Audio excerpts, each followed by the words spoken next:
믿음, 데이빗 파슨 목사님의 설교입니다. 주 예수님을 믿는 것은 구원의 두 번째 단계입니다. 먼저 믿음은 느낌이 아닌 역사적인 사실에 기초합니다. 우리는 믿음의 근거를 세 가지 역사적인 사실에 둡니다. 예수님의 죽으심과 무덤에 장사됨, 예수님의 부활. 나도 전해받은 중요한 것을 여러분에게 전해드렸습니다. 그것은 곧 그리스도께서 성경대로 우리 죄를 위하여 죽으셨다는 것과 무덤에 묻히셨다는 것과 성경대로 사흘 만에 살아나셨던 것과 예수님이 죽으시고 다시 살아나지 않으셨다면 우리는 그리스도인이 될 필요가 없습니다. 이 세 가지 사건의 증거는 다른 역사적인 사실의 증거들처럼 충분합니다. 예수님의 죽으심, 무덤의 장사됨, 예수님의 부활. 견고한 토대 위에 믿음을 세우기 원하는 사람들은 이 세 가지 사실을 알아야 합니다. 즉 기독교의 믿음은 배타적인 것입니다. 이 세 가지 사실이 굳게 연결되어 있습니다. 신에 대한 일반적인 믿음이 아닙니다. 신을 믿는 다른 종교들도 있습니다. 믿음이란 그 세 가지의 사실과 그 의미를 믿는 것입니다. 두 번째로 믿음은 인격적인 것입니다. 여러분이 그 세 가지를 믿을지도 모르지만 예수님을 신뢰하는 믿음이 필요합니다. 즉 인격적인 것입니다. 인격적이신 예수님을 신뢰하고 순종하는 것입니다. 단지 예수님에게 일어났던 일들을 믿는 것이 아니라 예수님과 함께 생명을 무릅쓰고 그분을 신뢰하는 것입니다. 기독교 믿음의 본질은 내가 예수님을 인격적으로 신뢰하는 것입니다. 우리가 인격적인 믿음을 가질 때에 진정한 믿음을 소유하는 것입니다. 우리는 역사적인 사실을 잊어서는 안 됩니다. 하지만 그 사실들과 관련된 예수님과 대화할 수 있고 관계를 맺을 수 있으며 친구가 될 수 있다는 것을 알아야 합니다. 세 번째로 믿음의 고백으로 나타납니다. 회개의 특정 단계에서 고백해야 한다는 것처럼 믿음도 고백하는 것입니다. 내가 만일 내 입으로 예수를 주로 시인하며 내 마음에 믿으면 구원을 받으리라. 믿음의 본질은 고백하는 것이며 여러분이 진정으로 믿는다면 고백할 준비가 되는 것입니다. 고백의 두 가지 요소를 살펴봅시다. 첫 번째, 예수님께 말하는 것. 여러분이 살아계신 예수님을 알 수 있고 인격적 관계를 맺을 수 있다고 정말로 믿는다면 예수님께 말할 수 있게 됩니다. 그래서 신약 성경이 다음과 같이 강조합니다. 누구든지 주의 이름을 부르는 자는 구원을 받으리라. 주님의 이름을 부르는 것은 믿음의 고백입니다. 예수님, 저를 도우시고 구원하소서. 주님이 필요합니다. 예수님께 직접 말하는 것입니다. 즉 믿음의 표현으로 예수님께 말하는 것입니다. 예수님의 이름을 부르는 것입니다. 누군가의 이름을 부르는 것은 특별한 차이를 만듭니다. 고백의 다른 측면은 예수님에 대해 말하는 것입니다. 새 신자가 할 수 있는 가장 훌륭한 일 중 하나는 누군가에게 예수님을 믿게 되었다고 말하는 것입니다. 그것이 그들의 믿음을 강하게 합니다. 믿지 않는 자들 앞에서 그들의 입으로 고백하는 것입니다. 불신자를 향한 고백은 놀라운 결과를 가져옵니다. 제가 예수님을 믿는 것을 아시나요? 저는 예수님의 사람입니다. 누구든지 사람 앞에서 나를 시인하면 나도 하늘에 계신 내 아버지 앞에서 그를 시인할 것이요. 누구든지 사람 앞에서 나를 부인하면 나도 하늘에 계신 내 아버지 앞에서 그를 부인하리라. 예수님을 믿는다고 말하기를 부끄러워한다면 믿음이 약한 것입니다. 하지만 예수님을 믿는다고 말할 때 믿음이 강해진다는 것을 발견할 수 있을 것입니다. 왜냐하면 믿음에는 고백이 따라오기 때문입니다. 네 번째로, 믿음에는 행함이 나타납니다. 믿음은 행하는 것입니다. 단지 생각하거나 말하는 것이 아닙니다. 회개가 생각에서 고백, 행동으로 이어지는 것처럼 믿음도 마찬가지입니다. 우리는 복음을 듣고 고백하면 된다고 생각하지만 행동이 나타나야만 합니다. 야고보서 2장, 신약에서 가장 중요한 내용이 나오는 장들 중에 하나입니다. 이와 같이 행함이 없는 믿음 그 자체가 죽은 것이라. 행함이 없으면 그 믿음이 능히 자기를 구원하겠느냐? 야고보서 2장 14절 17절 말씀입니다.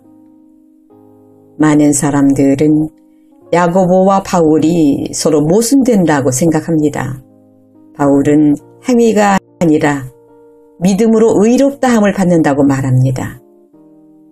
야고보는 행함이 없는 믿음은 죽은 것이고 구원받지 못한다라고 말합니다. 누가 맞습니까? 바울입니까? 야고보입니까? 둘 다 맞습니다.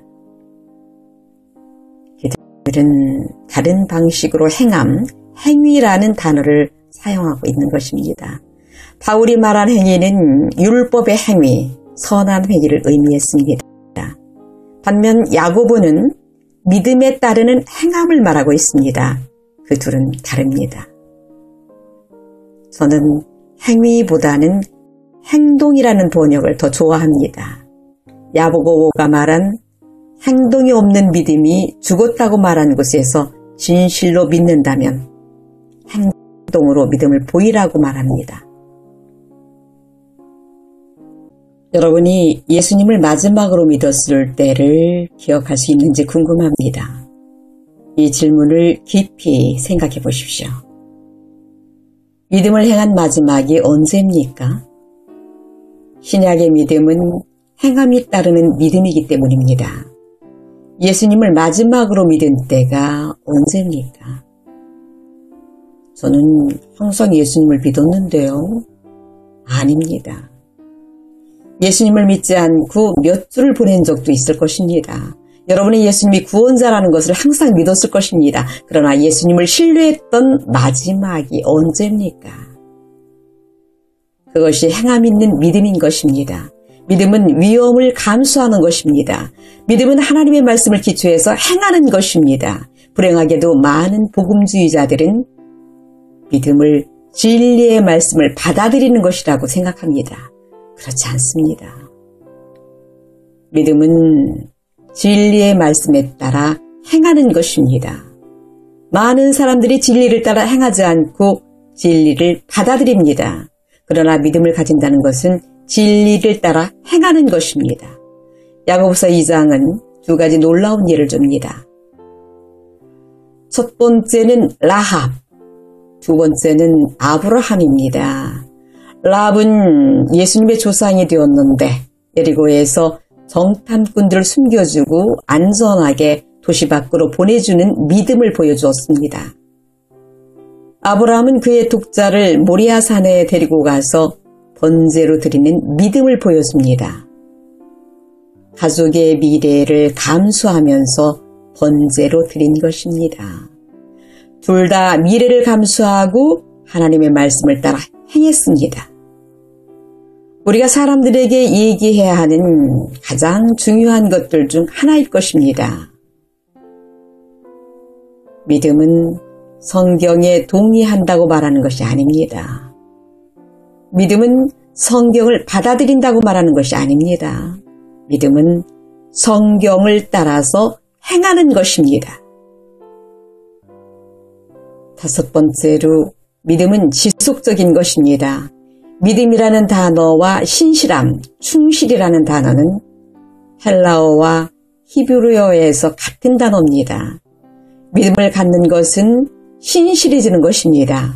믿음은 계속해서 신뢰하는 것입니다. 즉 진정한 믿음은 계속해서 믿는 것입니다. 모든 것이 믿음과 모순되는 것 같을 때에도 계속해서 여전히 믿는 것입니다. 신약에서 믿는다는 동사는 헬라어를 모르면 알 수 없습니다.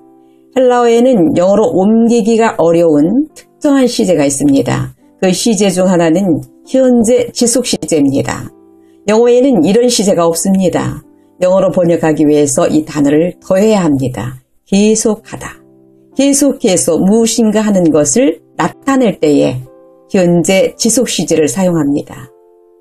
예수님은 이런 의미로 말씀하지 않으셨습니다. 구하라. 그러면 너에게 주실 것이요. 찾으라. 그러면 찾아낼 것이요. 문을 두드리라. 그러면 너에게 열릴 것이니. 예수님의 말씀의 실제 의미는 이것입니다. 계속해서 구하라. 그러면 너에게 주실 것이요. 계속해서 찾으라. 그러면 찾아낼 것이요. 계속해서 문을 두드리라. 그러면 너에게 열릴 것이니. 차이가 있나요? 큰 차이가 있습니다. 어떤 사람은 저는 성령을 한 번 구했는데 아무 일도 일어나지 않았습니다. 한 번만 구해서 그렇습니다. 예수님은 말씀하셨습니다. 계속해서 구하라. 하물며 너의 하늘 아버지께서 계속해서 구하는 자에게 성령을 주시지 않겠느냐? 누가복음 11장 13절에 있습니다. 현재 지속 시제인 것입니다. 이제 여러분이 아주 잘 아는 구절을 잘 번역한 것으로 들어오십시오. 하나님의 세상을 이처럼 사랑하사 독생자를 주셨으니 이는 그를 계속해서 믿는 자마다 멸망하지 않고 영생을 얻게 하려 하심이라. 이 구절이 여러분에게 의미하는 바가 바뀌게 되었나요? 그럴 것입니다. 계속해서 믿는 자마다 한순간의 믿음이 아니라 평생의 믿음이 구원을 주는 것입니다. 구원처럼 믿음도 지속적인 것입니다. 계속해서 믿고 신뢰해야 하는 요소를 가지고 있습니다. 성경은 믿음이 파손된 사람들, 믿음을 떠난 사람들, 믿음을 지키지 못한 사람들에게 대해서 말합니다. 그러한 경고들은 매우 강하고 심각하며 명백합니다. 제가 좋아하는 히브리서 11장의 한 구절은 모세, 노아, 여러 믿음의 영웅들을 언급한 후에 다음과 같이 말합니다. 이 사람들은 모두 믿음을 따라 살다가 죽었습니다. 놀라운 말입니다. 그들은 믿음을 따라 살다가 죽었습니다. 이러므로 인내로서 우리 앞에 당한 경주를 하며 믿음의 주요 또 온전케 하신 이인 예수를 바라보자.